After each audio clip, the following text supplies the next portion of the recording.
As part of taking another step towards normalization of ties with Israel, Saudi Crown Prince Mohammed bin Salman has reportedly granted permission for millions of dollars of Saudi money to be invested in Israeli companies, and also granted permission for these Israeli companies to have indirect access to the Saudi market through Trump's son-in-law Jared Kushner. Bin Salman has been flirting with the idea of normalization with Israel for some time. In January 2021, he allowed an Israeli sports team to enter the kingdom with Israeli passports and participate in the Dakar rally that was being held in the kingdom. During the last bombardment of Gaza in May 2021, Saudi Arabia's media pushed the Israeli narrative that the Palestinians were to blame for the renewed outbreak of conflict, as opposed to the Israelis who stormed Masjid al-Aqsa. In November 2020, Netanyahu leaked that he had made a secret visit to Saudi Arabia with an American delegation to discuss the prospects of normalization, as Trump was seeking to capitalize on the normalization that he had brokered between the UAE, Sudan, Bahrain, Morocco,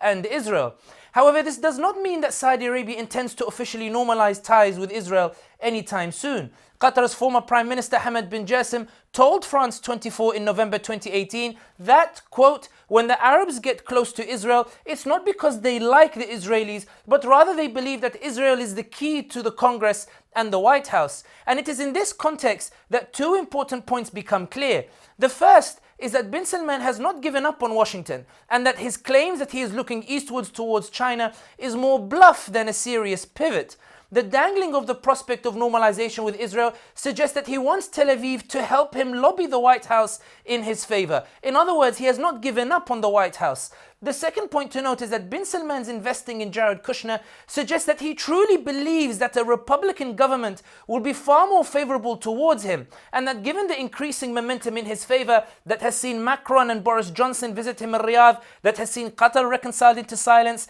that has seen the Turkish President Erdogan go to Riyadh to ask for forgiveness and reconciliation, the Saudi Crown Prince Mohammed bin Salman believes that it is not far-fetched that this momentum may even carry him to visit the White House personally and be welcomed in Washington in the next 5 to 10 years.